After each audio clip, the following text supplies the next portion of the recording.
विधेयक के ऊपर मैं समर्थन करने के लिए खड़ा हुआ हूं, तो पहले मैंने विपक्ष के विद्वान वक्ता महोदय का वक्तव्य सुना तो मुझे विचित्रता का अनुभव हुआ और संपूर्ण विपक्ष को देखकर विस्मय हो रहा है। विचित्रता इसलिए कि उन्होंने कहा कि I have not seen any parallel anywhere, तो मैं भी कहना चाहता हूं ये पहली बार ऐसा हो रहा है कि किसी देश की राष्ट्रीय राजधानी में उस देश की केंद्र सरकार की शक्तियां उससे अधिक शक्तियां किसी और की होनी चाहिए।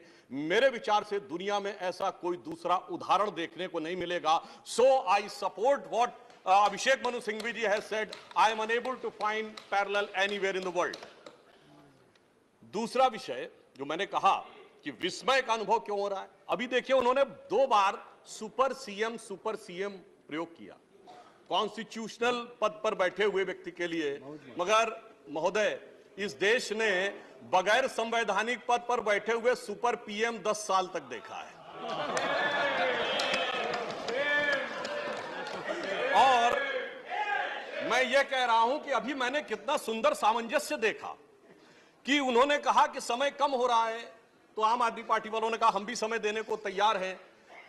सारे विपक्ष को देख के विस्मय होता है कि कांग्रेस पार्टी जिसका कि 3 राज्यों में स्थिति यह रही कि गुजरात में वोट हाफ कर दिया, बिल्कुल बता रहे हैं, सुनिए तो, अरे सुनिए तो, बता रहे हैं। सॉरी गुजरात मेंबर्स का vote one second. Dr. Abhishek Singhvi was heard in rapt attention. This is the decorum of the house. No. Yes, I am coming to that, sir. Let me do not get into disruptive mode. Dr. तो मैं कहना चाहता हूं कि ये लोग किस तरीके से आए हैं साथ में। अरे साहब बहुत सारे शेर बोले तो ऑर्डिनेंस के पार्ट नहीं थे, हम भी बता रहे हैं आपको। I will have to name you. देखिए इनकी I will have to name you. कि You have got it as a habit. क्या शिद्दत दिख रही है एक दूसरे को सपोर्ट करने में। देखिए इनकी स्थिति ये we want decorous debate here. Doctor said many things, maybe digestible, maybe indigestible. Dr. Sudhanshu Trivedi. मैं सिर्फ ये कहना चाहता हूं कि गुजरात में कांग्रेस का वोट हाफ कर दिया, पंजाब में इनका स्विच ऑफ कर दिया, दिल्ली में साफ कर दिया और आपने इनको माफ कर दिया। और उसके माफी के बाद भी मुझे लगता है अभिषेक मनु सिंघवी जी ने कहा था, तो मैं भी ये कहना चाहता हूं, आप साथ में आए हैं दिल्ली के इस बिल पे, दिल्ली की जनता के लिए आए हैं या किसी और कारण से आए हैं, ये दिल्ली की समझदार जनता समझती है। तो मैं भी एक पंक्ति कहना चाहूंगा कि शाम तक सुबह की नजरों से उतर जाते हैं, इतने समझौतों पे जीते हैं कि जमीर भी मर जाते हैं। अब यह एक संवैधानिक विषय है कि यह जिस प्रकार से संविधान में लागू होना चाहिए, परंतु उसके साथ राजनीतिक टीका टिप्पणी की जा रही है, तो एक सैद्धांतिक विषय भी आता है। तो मैं संवैधानिक और सैद्धांतिक दोनों विषयों का जवाब दूंगा। I will reply both the constitutional and conceptual aspect. देखिए माननीय गृह मंत्री जी ने लोकसभा में बहुत स्पष्ट किया था कि दिल्ली पूर्ण राज्य नहीं है, यह एक विशेष श्रेणी का यूनियन टेरिटरी है, यानी विशेष श्रेणी का संघ शासित राज्य है।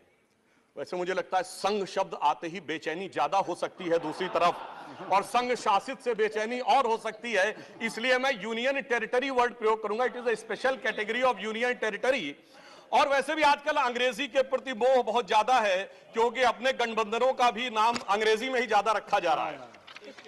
संविधान में जो भाग 8 में उल्लिखित, वैसे तो जब मैंने टीवी चर्चा के दौरान कई बार विपक्ष के लोगों से INDIA का हिंदी फुल फॉर्म पूछा, तो पहले दिन तो लोग गूगल देख के भी नहीं बता पाए। खैर, अब मैं कहना चाहता हूं कि संविधान के भाग 8 में उल्लिखित प्रावधानों के अनुसार, अरे सुनिए देखिए, संविधान के भाग 8 में उल्लिखित प्रावधानों के अनुसार अनुच्छेद 239 से 242 तक संविधान में इस विषय का पूर्ण वर्णन है। अनुच्छेद 239AA में इसका विशेष प्रावधान किया गया है।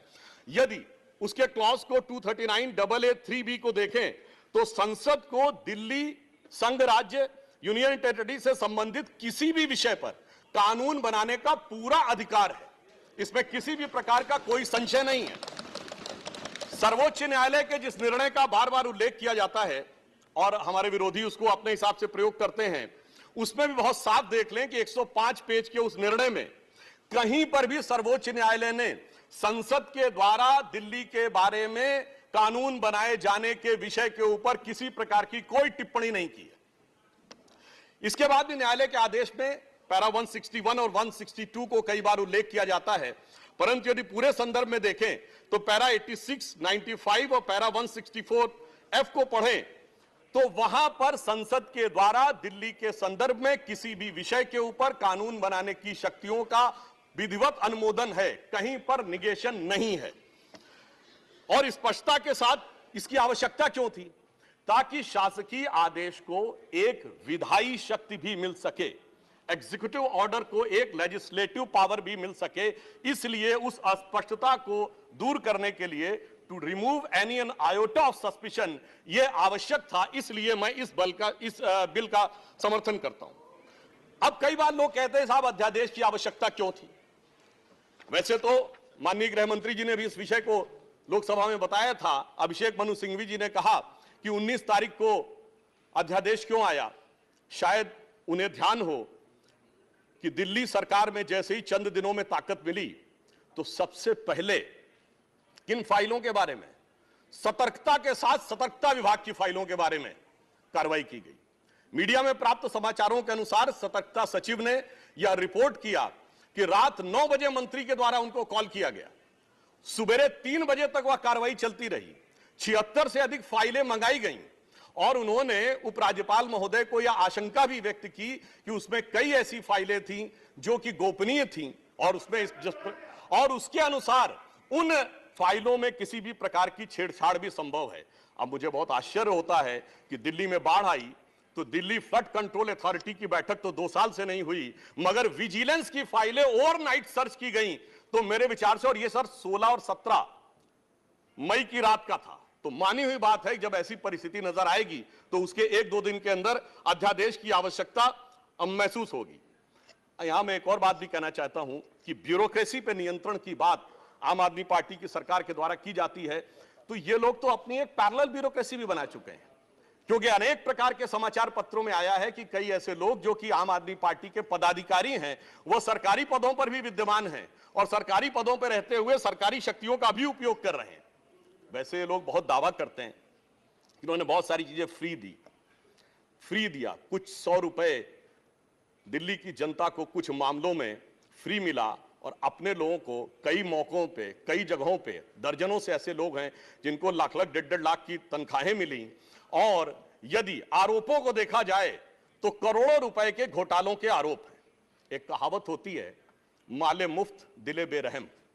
तो मैं कहना चाहूंगा इनकी तो स्थिति यह है कि माले मुफ्त दिले बेरहम, दिल्ली पे सितम और करोड़ों हजम। अब एक और बात जो ब्यूरोक्रेसी के नियंत्रण की बात है, तो मैं ध्यान दिलाना चाहता हूं, इस दिल्ली प्रदेश में एकमात्र ऐसा प्रकरण हुआ जो पूरे देश के इतिहास में बहुत विचित्र था कि दिल्ली के मुख्य सचिव ने दिल्ली के मुख्यमंत्री आवास के अंदर अपने साथ मैन हैंडलिंग का आरोप लगाया। मेरे विचार से पूरे भारत के इतिहास में ऐसा कोई उदाहरण नहीं होगा कि इस प्रकार की बात, इस प्रकार का आरोप लगा हो और वह भी मुख्यमंत्री की उपस्थिति में लगा हो।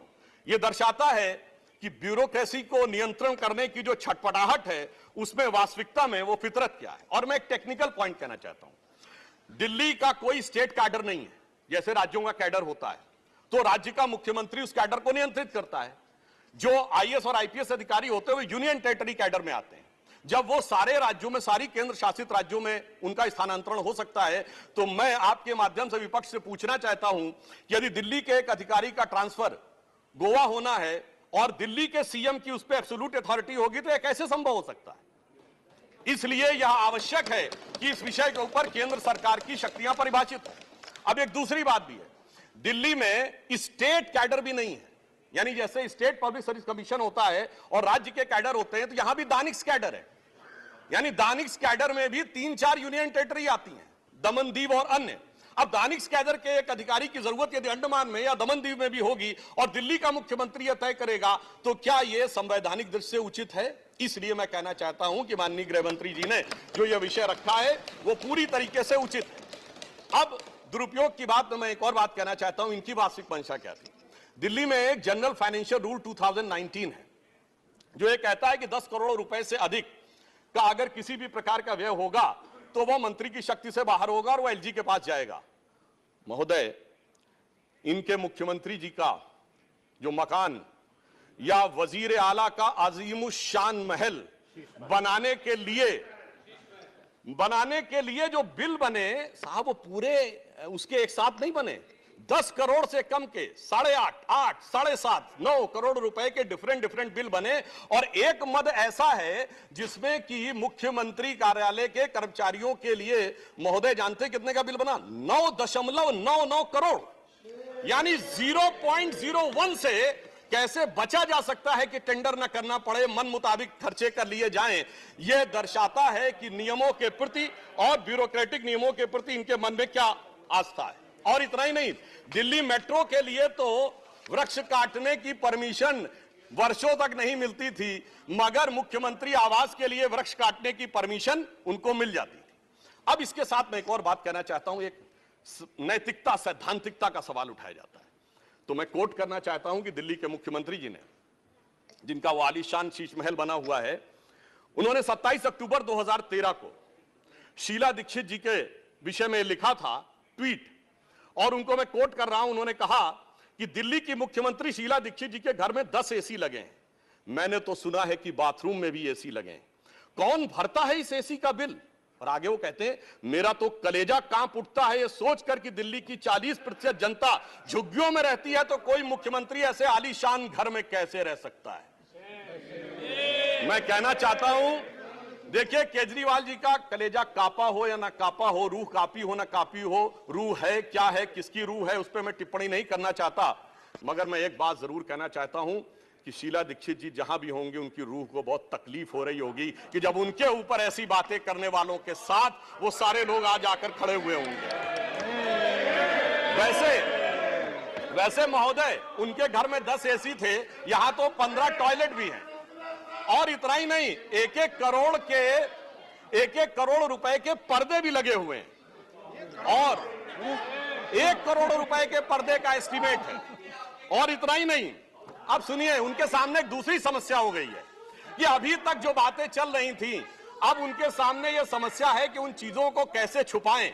देखिए, मैं इनके लिए कहना चाहूंगा कि अब उनकी फितरत जग जाहिर हो चुकी है। तो आज आम आदमी पार्टी की स्थिति यह है कि अब जो चेहरे से जाहिर है, छुपाएं कैसे, तेरी मर्जी के मुताबिक नजर आए कैसे। अब इस घर को सजाने का तसव्वुर हुआ बात की बात, अब तो मुश्किल है कि इस घर की हकीकत को छुपाएं कैसे। और यहां पर इसके बाद मैं कटाक्ष के बाद एक बात करुणा के साथ कहना चाहता हूं कि अन्ना हजारे के आंदोलन से निकली हुई वो पार्टी जो एक कमरे के मकान में रहते थे, और उससे निकली हुई पार्टी आज सैकड़ों करोड़ के इस आलीशान मकान में रहती हैं, तो मैं कहना चाहता हूं कि दिल्ली की जनता और जिन जिन लोगों ने उस आंदोलन का समर्थन किया, उनके ऊपर भी एक आघात है। और साथ ही साथ ये एक बात का और भी संकेत देता है, फूड फॉर थॉट है देश के लोगों के लिए, कि एक्सपेरिमेंटल पॉलिटिक्स कई बार बड़े विचित्र परिणाम भी देती है। अब किसी नए नवेले प्रयोग को आजमाने का वक्त नहीं है, बल्कि आजमाए हुए मोदी जी के नेतृत्व को चमकाने का वक्त है। और बहुत से लोग ये कहते हैं, संवैधानिक नैतिकता का प्रश्न उठाते हैं कि अध्यादेश क्यों लाया गया।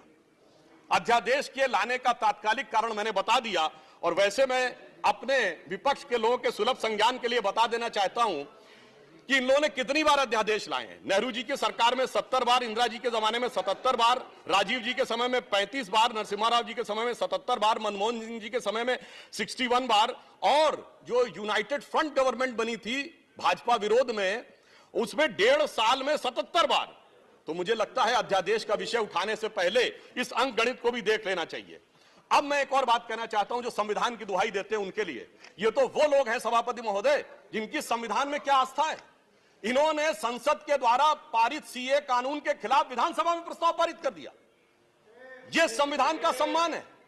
और वो सिटीजनशिप अमेंडमेंट एक्ट था। नागरिकता का विषय तो पूर्ण राज्य का भी विषय नहीं हो सकता, और तो उसके बावजूद दिल्ली सरकार ने पारित कर दिया। तो इसका अर्थ हुआ कि ये जिस प्रकार के कार्य करते हैं उनका संविधान में कोई आस्था नहीं है। और अभिषेक मनु सिंघवी जी अभी कह रहे थे इलेक्टेड गवर्नमेंट, तो मैं याद दिलाना चाहता हूं after the 72nd and 73rd constitutional amendment there are 3 tier of government, जिसमें एक म्युनिसिपल और जिला पंचायत, एक स्टेट और एक सेंटर। तो मान्यवर ये तो राजीव गांधी जी लाए थे। तो आपके मन में ना ऊपर वाली इलेक्टेड गवर्नमेंट के लिए सम्मान है ना नीचे वाली, क्योंकि चंद महीने पहले तक तो ये एमसीडी से भी लड़ते थे और दिल्ली से भी लड़ते थे। तो जब आप कॉन्स्टिट्यूशनल वैलिडिटी की बात करें तो मेरे विचार से तीनों गवर्नमेंट की बात होनी चाहिए, और केंद्र सरकार के संबंध में केंद्र से अधिक संवैधानिक शक्ति इलेक्टेड गवर्नमेंट में इस विषय के ऊपर किसी और की नहीं हो सकती। और मैं एक और बात वेदना के साथ कहना चाहूंगा, ये तो वो लोग हैं जिन्होंने गणतंत्र दिवस की परेड पर भी संवैधानिकता की बात करते हैं, जिस दिन संविधान लागू हुआ उसकी पूर्व संध्या पे प्रदर्शन किया था। महोदय मैं बताना चाहता हूं जिस समय इमरजेंसी लगी थी तब भी हमने कभी 15 अगस्त और 26 जनवरी के दिन राजनीति करने का प्रयास नहीं किया। तो वो लोग जब संवैधानिकता की दुहाई देते हैं तो बहुत आश्चर्य लगता है। और जब बार बार यह स्पष्ट किया जा चुका है कि फुल स्टेट नहीं है महोदय, मगर ये फुल स्टेट से भी संतुष्ट होने वाले नहीं है, इन्हें तो सुपर स्टेट चाहिए। और फुल स्टेट से सुपर स्टेट की दौड़ में मुझे डर इस बात का है कि मेंटल स्टेट में भी ना पहुंच जाए कहीं, तो कोई आश्चर्य की बात नहीं हो सकती है। और यह बात इसलिए कह सकते हैं कि 49 दिनों की वो सरकार, जब कांग्रेस पार्टी ने इनकी पालकी ढोकर सत्ता की दहलीज पहली बार पार कराई थी, उसके द्वारा अगर आप पारित इनका लोकपाल विधेयक देख लें तो उसमें संसद और सुप्रीम कोर्ट और जाने क्या क्या सारी चीजों को एक में मिला लिया गया था। और मैं एक बात और कहना चाहता हूं, ये तो वो पार्टी देश का संविधान छोड़िए, अपनी पार्टी के संविधान में आस्था नहीं रखती। जब आम आदमी पार्टी बनी थी तो उसके संविधान में व्यवस्था थी कि उनका अध्यक्ष या संयोजक 3 वर्ष के लिए होगा और अधिकतम 2 बार होगा।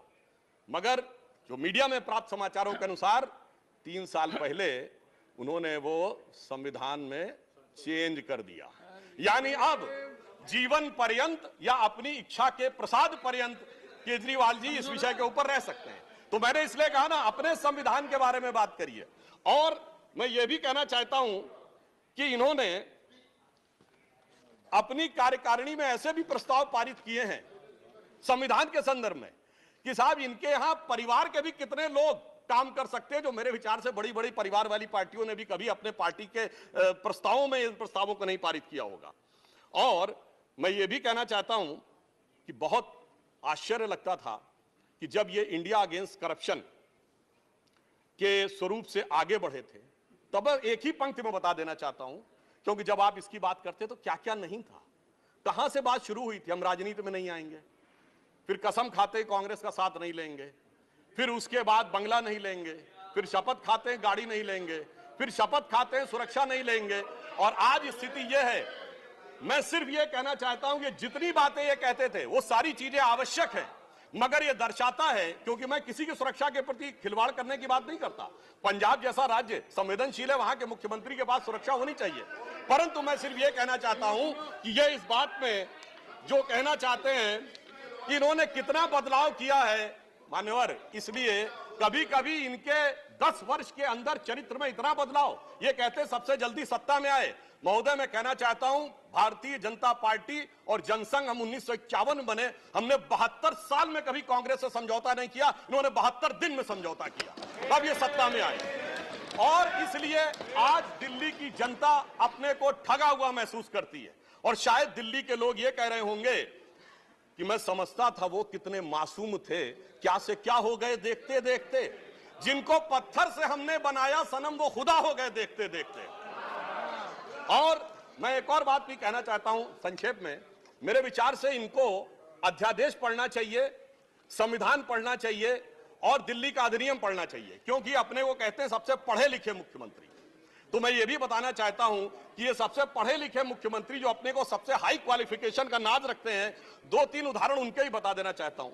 जिस समय कोविड की वेव चरम के ऊपर थी, तब इन्होंने क्या कहा, इन्होंने कहा कोविड वैक्सीन का फार्मूला सारी कंपनियों को क्यों नहीं दे दिया जाता। मान्यवर, कोविड वैक्सीन तो छोड़िए, पैरासीटामोल जैसी जो दवा भी अमेरिका ने उस समय हमसे मंगाई थी। अब कोई पढ़ा लिखा व्यक्ति ये कह सकता है कि वो चूरन की तरह फार्मूला सबको दे दिया जाए। तो कभी कहते हैं कि यूट्यूब के ऊपर फिल्म क्यों नहीं लाद दी जाती है, अरे भाई वो सरकार का अधिकार का क्षेत्र नहीं है। और फिर इतना ही नहीं, सिंगापुर में इनको बुलाया इनविटेशन आता मेयर्स कॉन्फ्रेंस का, तो मुख्यमंत्री होते हुए जाना चाहते हैं। तो मेरे विचार से कम इनको थोड़ा पढ़ना लिखना चाहिए। और एक पढ़ने लिखने पे एक तथ्य मैं जरूर बताना चाहूंगा। जब न्यूयॉर्क टाइम्स अखबार में इनकी तारीफ निकली थी तो इनके मुंह से निकल गया था कि दुनिया का सबसे बड़ा अखबार, और उसमें इतनी तारीफ निकलवाना आसान नहीं है। वैसे निकलवाना शब्द निकल गया था, मगर मैं पढ़े लिखे मुख्यमंत्री को यह भी बताना चाहता हूं महोदय कि न्यूयॉर्क टाइम्स दुनिया का सबसे बड़ा अखबार नहीं है, वो है यमुनी शिंबुन जापान का। अमेरिका का भी सबसे बड़ा अखबार वो नहीं है, यूएसए टुडे। और इतना ये समझिए, इतना ही नहीं, भारत का times of India, Dainik Bhaskar, और वो भी उनसे अधिक हैं। तो मैं सिर्फ ये बताता हूं, अरे भाई जिस अखबार का नाम लेते हैं कम से कम उनको तो पढ़ लेना चाहिए था। मैं आपको अधिक समय न लेते हुए मैं सिर्फ ये कहना चाह रहा हूं महोदय कि इनको ना पढ़ाई से मतलब है, इन्हें ना पढ़ाई से मतलब है, न लिखाई से मतलब है, इन्हें तो बस कमाई से मतलब है, और वो भी ऊपर वाली कमाई से। और अंत में मैं कहना चाहता हूं सर, अंत में एक लाइन और कहना चाहता हूं कि आज सब लोग मिले, आम आदमी पार्टी और कांग्रेस एक साथ मिले, भारत की सबसे पुरानी पार्टी, पुरानी धुरानी पार्टी, नई पार्टी, नई नवेली पार्टी, अजब अलबेली पार्टी, सब मिलकर एक हो गए। मगर प्राप्त क्या किया? दोनों ने सिद्धांतों से समझौता किया, और कांग्रेस ने भी इतना सयाना दांव चला कि इन्होंने अगर उनका हाथ पकड़ के दिल्ली अध्यादेश पर समर्थन लिया हो तो अविश्वास प्रस्ताव ले आए, लीड उनको मिल गई। तो इसलिए मैं कहना चाहता हूं अंत में कि इन लोगों को आखिर में क्या प्राप्त हुआ, ये पंक्ति कह के समाप्त करता हूं कि इनको विधेयक भी नहीं मिला और सम्मान भी नहीं मिला, यानी इज्जत भी गई, बात भी नहीं मिली। तो एक पंक्ति कहता हूं, न तुम ही मिले, आप लोगों के लिए लागू है, न तुम ही मिले न मयस्सर तुम्हारी दीद हुई, दीद मतलब साइट, न तुम ही मिले न मयस्सर तुम्हारी दीद हुई, तुम ही कहो ये मुहर्रम हुई कि ईद हुई। श्री सुखेंदु शेखर रे